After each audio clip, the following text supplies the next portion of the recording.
सिंह साहब, पहले भी दिल्ली के सीएम केजरीवाल ने 26 जनवरी को डीरेल करने की कोशिश की।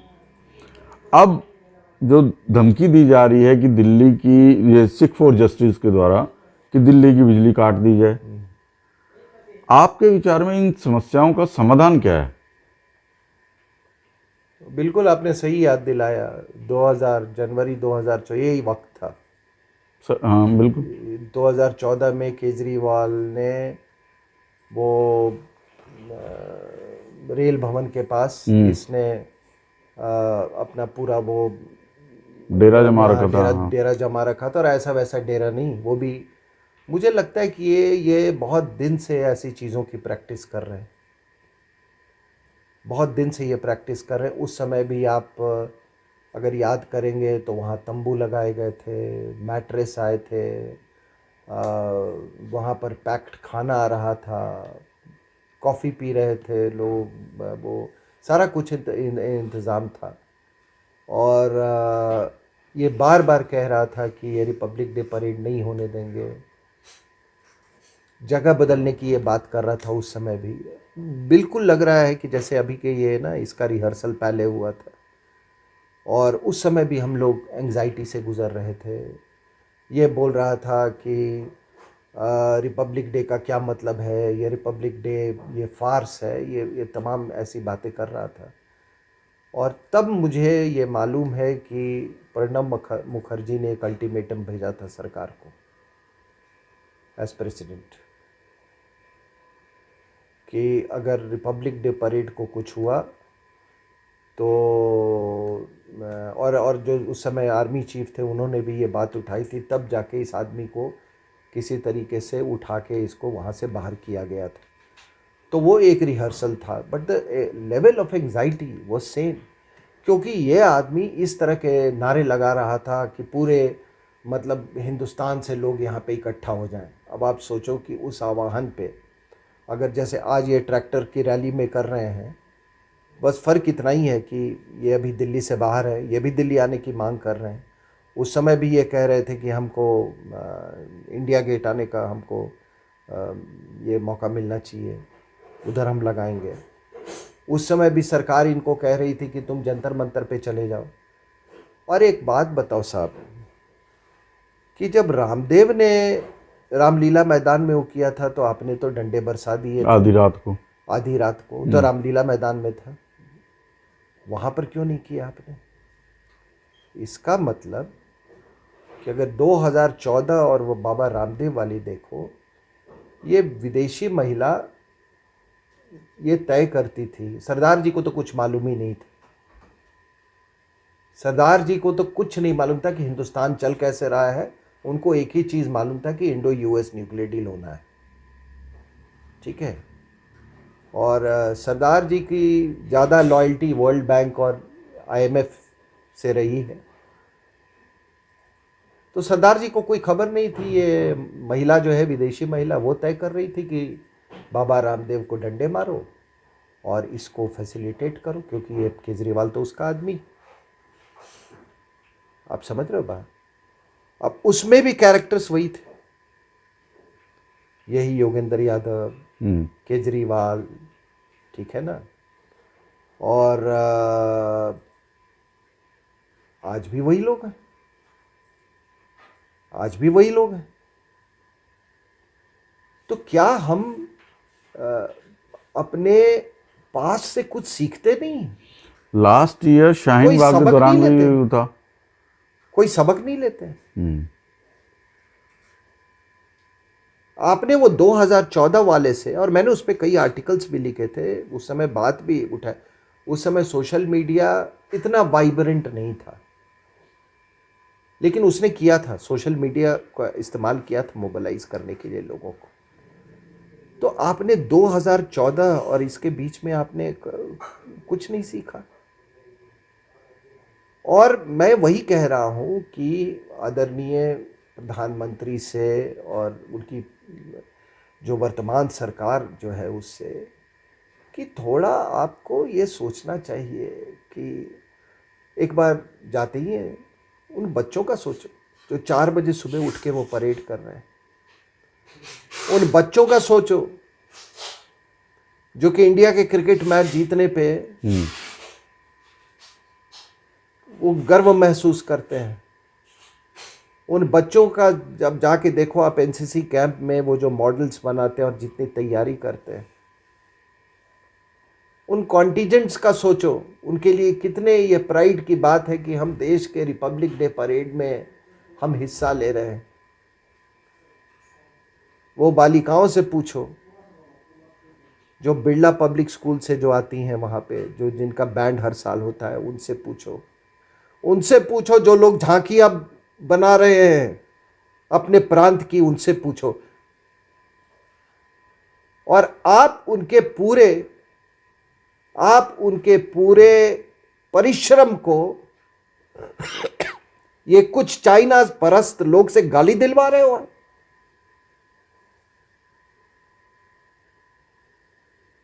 पूरे परिश्रम को आप नकार रहे हो उनको।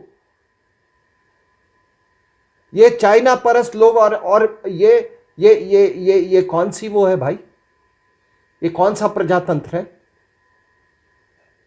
ये कौन सा प्रजातंत्र है?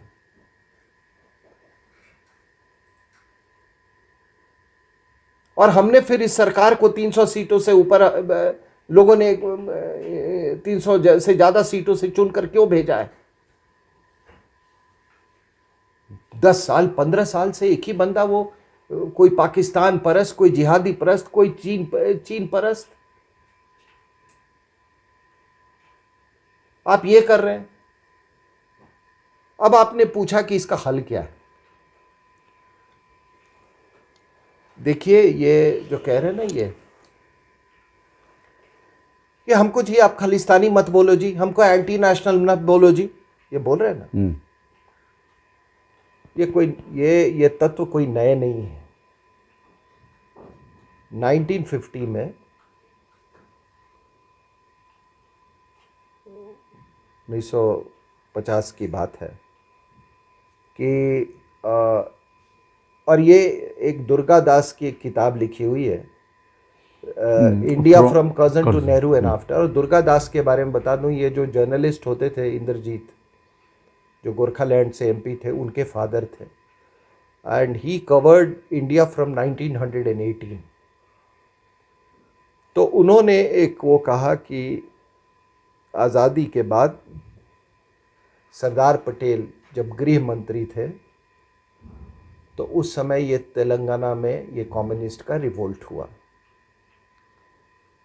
जब रिवोल्ट हुआ तो इन्होंने अपने जो सिक्योरिटी फोर्सेस भेजा और उनको एक ही चीज़ बोलो कि उनको आदेश दिया कि इतनी तादाद में मारो इनको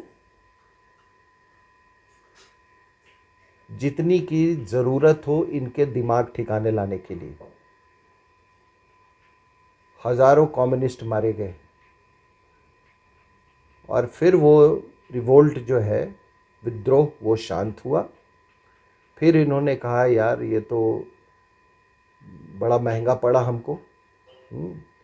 तब इन्होंने कहा कि नहीं, हम भी संविधान के अंतर्गत हम चुनावी प्रक्रिया में हम हिस्सा लेंगे। ठीक है। अब होता क्या है कि भाई किसी ने सफाई कर दी तो बीच बीच में सफाई होती रहनी चाहिए, लेकिन वो सफाई करने वाला था कि नहीं, फिर वो प्रॉब्लम ऐसे ऐसे बढ़ता जाता है। वो जब समस्या हल हुई, और ये बड़ा इंटरेस्टिंग है,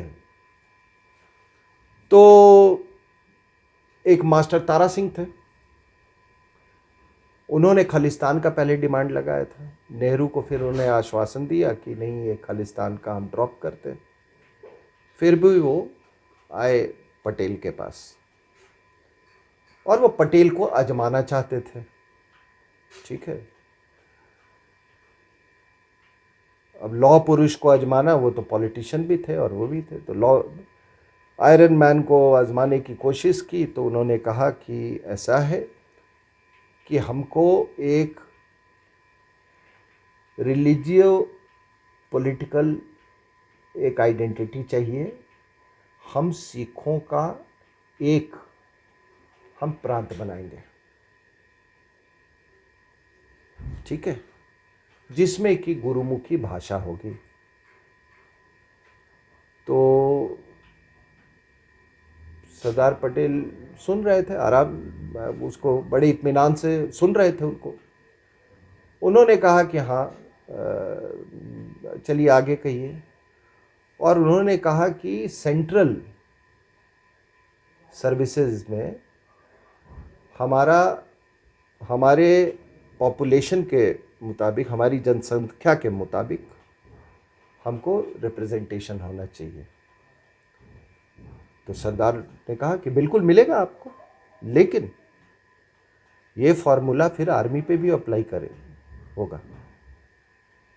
अब आर्मी में इनका डिस्प्रोपोर्शनेट नंबर था।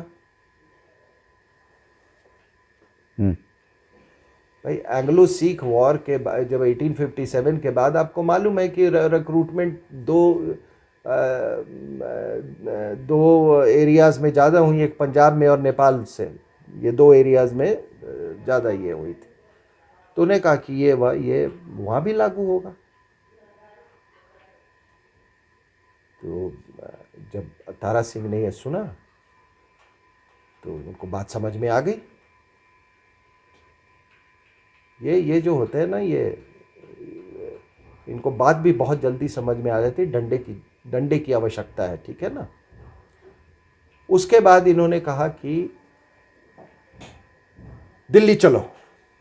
पंजाबी सूबा के लिए इन्होंने इसी तरह जो भी हो रहा है ना, इसी तरह से लॉरी में, ट्रेन से लोग दिल्ली की तरफ कूच करने लगे। सरदार पटेल ने फिर इनकी अच्छी पिटाई करवाई, और जो लंगर वंगर जो लगाए थे ना वहाँ पे, और जो कैंप्स लगा रहे थे उनके स्वागत के लिए, उसको उखाड़ के फेंक दिया उठा के। ये अब एक घटना पहले नहीं। और सरदार पटेल कहते हैं कि इसमें 2-3 चीज़ें, मेरी बात शायद सरकार सुने, जो मैं कह रहा हूँ वो पढ़ ले जाके, वो India from Curzon to Nehru and after. तो उन्होंने कहा कि जब ये बाद में सरदार पटेल ने बोला कि मैं इस समस्या का समाधान इसलिए ढूंढ पाया कि पहली बात कि मेरा इंटेलिजेंस बहुत अच्छा था। कौन कौन नेता है, किस बैकग्राउंड से, कहाँ से प्रेरित हैं, ये सब हमको मालूम था। इनके आपस में डिफरेंसेस क्या हैं वो हमको मालूम था। सरदार बलदेव सिंह जो डिफेंस मिनिस्टर थे, उनका बड़ा मदद मिला उनको। और तीसरा, एक एक डिप्टी कमिश्नर इन्होंने वहाँ से बुलाया था अजमेर से, मैं नाम भूल रहा हूँ।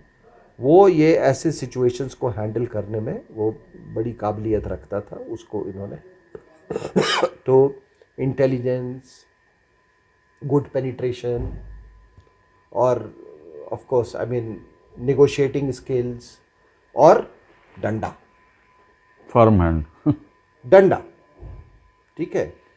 तो तेलंगाना में कम्युनिस्ट ख़त्म किए। आज तेलंगाना हॉटबेड है माओइज्म का। Tara Singh haven't been they have not been extinguished। अभी भी बहुत तारा सिंह घूम रहे हैं।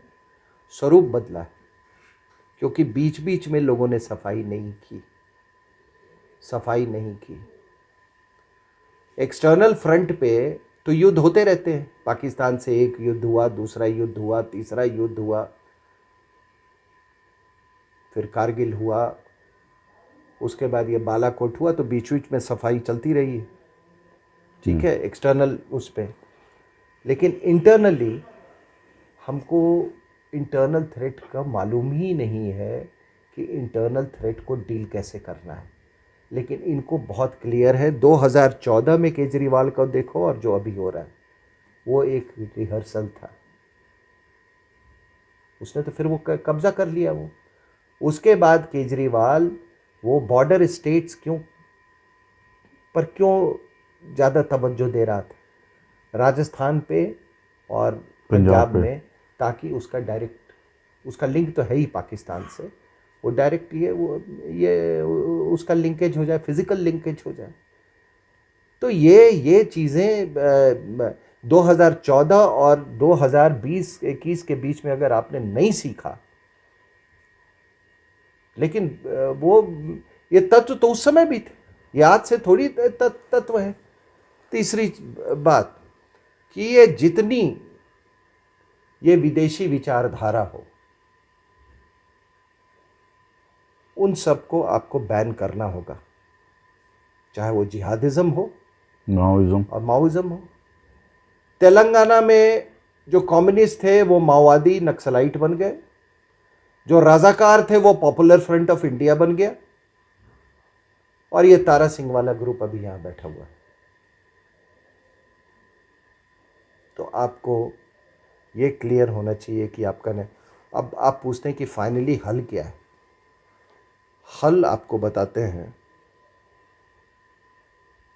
एक तो सरदार पटेल ने जब बोला कि आपको सेंट्रल सर्विसेज में रिजर्वेशन चाहिए, मिलेगा, आर्मी में अप्लाई करेगा, उसी तरीके से ये पूरे फार्मर्स को ये बता देना चाहिए कि जितनी तुम्हारी उपज है, मतलब वेरियस स्टेट्स की जो उपज है, उसके मुताबिक ही प्रपोर्शन ऑफ प्रोक्योरमेंट जो है वो सेट होगा, एमएसपी होगा। बस इतनी सी मांग।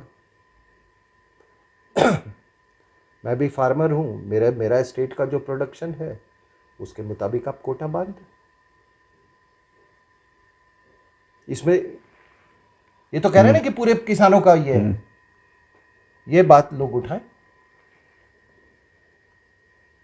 और अगर इस तरह का समाधान नहीं किया सरकार ने, तो पूरे देश में फिर आंदोलन होगा कि आप हमारे प्रोडक्शन के मुताबिक जितनी हमारी उपज है उसके मुताबिक आप हमको एमएसपी का कोटा सेट करो।